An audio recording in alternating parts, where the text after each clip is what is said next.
ADC Kangra Rahul Kumar और जिला परियोजना अधिकारी कांगड़ा सोनू गोयल द्वारा विकासखंड कार्यालय इंदौरा के समिति हॉल में विकास योजनाओं की प्रगति के लिए इंदौरा खंड के पंचायत प्रधानों और पंचायत सचिवों के साथ एक बैठक की। इस बैठक में एसडीएम इंदौरा सोमिल गौतम और खंड विकास अधिकारी इंदौरा भी मौजूद रहे।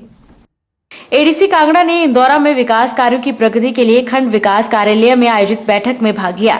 बैठक के दौरान एडीसी कांगड़ा ने मुख्यमंत्री स्वावलंबन योजना के अंतर्गत गृहिणी स्वयं स्वरोजगार संघ मलाहड़ी इंदौरा के कार्यालय में जाकर स्वयं सहायता समूह की महिलाओं द्वारा लगाए गए विभिन्न प्रकार के लघु उद्योगों के अंतर्गत बनाए जा रहे उत्पादों का निरीक्षण किया और सराहना की और भविष्य में महिला सशक्तिकरण के लिए हर प्रकार की सहायता देने का आश्वासन भी दिया। जल्द ही स्वयं सहायता समूहों की मातृशक्ति के स्किल की ट्रेनिंग भी दी जाएगी, जिससे स्वरोजगारों को और बढ़ावा मिलेगा।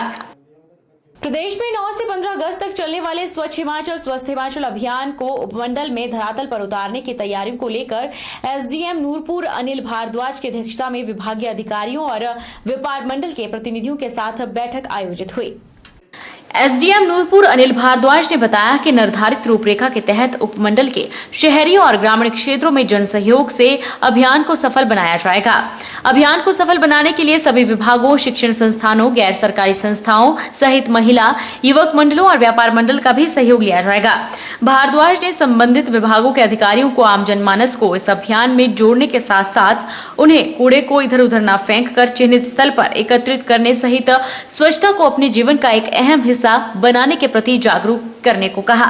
उन्होंने कहा कि इस अभियान के दौरान सभी विभाग सफाई अभियान में सक्रिय रूप से भाग लेने के अतिरिक्त इसकी निगरानी और प्रतिदिन के कार्य प्रगति रिपोर्ट भी भेजना सुनिश्चित बनाएंगे।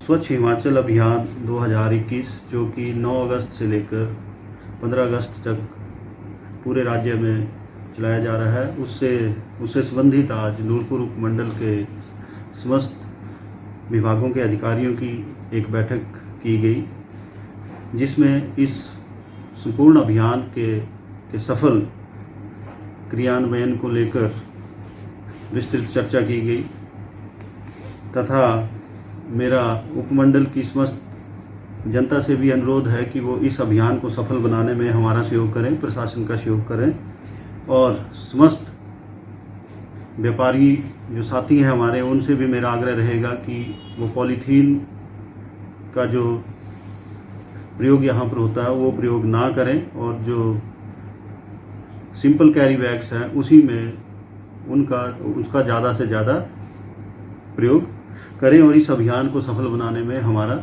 सहयोग करें। ग्राम पंचायत किलोड़ और ग्राम पंचायत सूरी के लगभग 50 लोगों ने मेड़ा से जखराल निर्माणाधीन पुल के धीमी गति से चले कार्य के बारे में नायब तहसीलदार सलूनी के माध्यम से मुख्यमंत्री और उपायुक्त चंबा को एक ज्ञापन सौंपा। पंचायत प्रतिनिधियों और लोगों ने मांग की है कि मेड़ा से जखराल सड़क का 12 किलोमीटर सड़क का निर्माण हो चुका है, लेकिन 4 वर्ष बीत जाने के बाद भी पुल का निर्माण कछुआ गति से हो रहा है। इस वजह से लोगों को पंचायत के विकास के कार्य और व्यक्तिगत कार्य निर्माण में बहुत कठिनाइयों का सामना करना पड़ रहा है।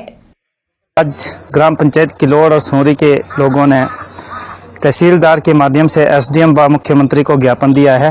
जो मेड़ा से जखराल रोड का कार्य पिछले 3-4 सालों से चला हुआ था। रोड का कार्य कंप्लीट हो चुका है, कटिंग कंप्लीट हो चुकी है, लेकिन जो पुल ना होने की वजह से सेकंड डीपीआर में वहाँ पे कई लोगों के नुकसान हो रहा है, खेत कट रहे हैं, लैंडस्लाइडिंग हो रही है। वो तभी कार्य शुरू हो पाएगा जब ये पुल बन के तैयार होगा। पिछले 4 सालों से धीमी गति से कार्य चला हुआ है, उसको कंप्लीट करवाने के लिए हमें एक्सीन साहब ने 1 महीने का अल्टीमेटम दिया हुआ है कि 1 महीने में ये पुल तैयार होगा।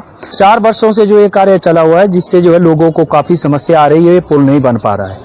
आज हमने विभाग के लोक निर्माण विभाग के शासी अभियंता को ये ज्ञापन सौंपा है। उन्होंने हमें कमेंट किया है कि 31 अगस्त तक ये पुल जो है पूरी तरह हम जो इसको बना देंगे और अगर ये पुल नहीं बनता है तो अगली बार जो है 1 सितंबर से जो है लोग उग्र रूप जो है धारण करेंगे आंदोलन का।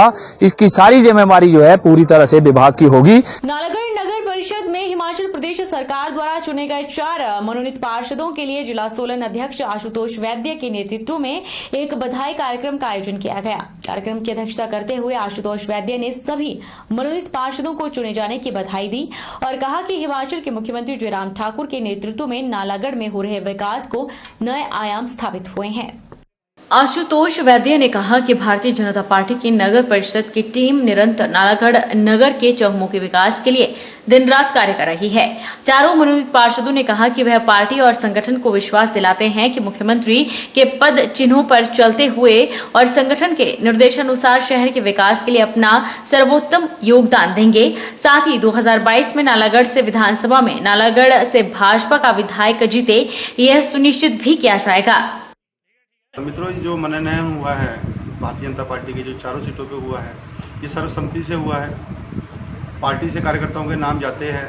कार्यकर्ताओं की क्षमता को देखते हुए संगठन निर्णय लेता है। हो सकता है जो मनोनीत पार्षद हैं, इनसे भी अच्छे पार्षद यहाँ पे मनोनीत हो सकते थे, पर ये पार्टी है, ये कहाँ से किसको लाकर कहाँ पे खड़ा कर दे, इसमें भारतीय जनता पार्टी में कुछ भी संभव हो सकता है। और मुझे हर्ष है कि हमारे छोटे भाई सौरभ धीमान जी भारतीय जनता पार्टी युवा मोर्चा के प्रदेश के प्रवक्ता है और बिलासपुर जिला के प्रभारी है।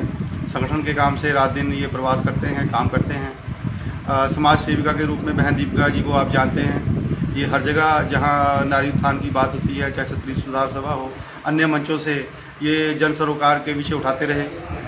पिछले चुनाव में इनकी कुछ तैयारी थी, तो इनके साथ भी कुछ कमिटमेंटें हुई थी, तो उसको भी पूरा करने का पार्टी ने काम किया है। हमारे 5 पहले 4 ये 9 हो गए टोटल, 4 नॉमिनेटेड हो गए, 5 इलेक्टेड है। तो ये सारे मिलकर शहर को अलग अलग वार्ड में एक अच्छा स्वरूप देने में अपना योगदान निभाएंगे, मुझे पूर्ण विश्वास है। क्योंकि ये युवा होने के साथ साथ अनुभवी भी हैं। युवा मुझे लगता है एज से ज़्यादा फर्क नहीं पड़ता। कई लोग तो सारी उम्र भी समझदार नहीं बन पाते, कि कम उम्र में भी अच्छे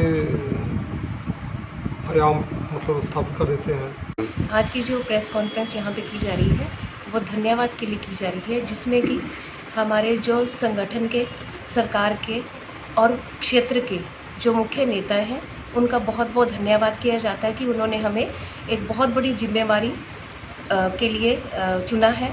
और हम ये आश्वासन दिलाते हैं कि जो सरकार ने हमें जिस काबिल समझा उस पर हम पूरा खरा उतरेंगे। नालागढ़ के विकास में जो भी हमारा योगदान रहेगा वो पूरे तन मन से किया जाएगा। देश और प्रदेश भर में श्रावण मास की खासी धूम देखने को मिल रही है। मंडल स्थित प्राचीन भूतनाथ मंदिर में भी श्रद्धालु बाबा भूतनाथ के दर्शन करने के लिए पहुंच रहे हैं और बाबा भूतनाथ का आशीर्वाद ग्रहण कर रहे हैं। श्रावण मास के दौरान हर वर्ष प्राचीन भूतनाथ मंदिर में श्रद्धालुओं के लिए एक विशेष भंडारे का आयोजन किया जाता है। मान्यता है कि इस पारंपरिक भंडारे का आयोजन पिछले कई वर्षों से किया जाता रहा है।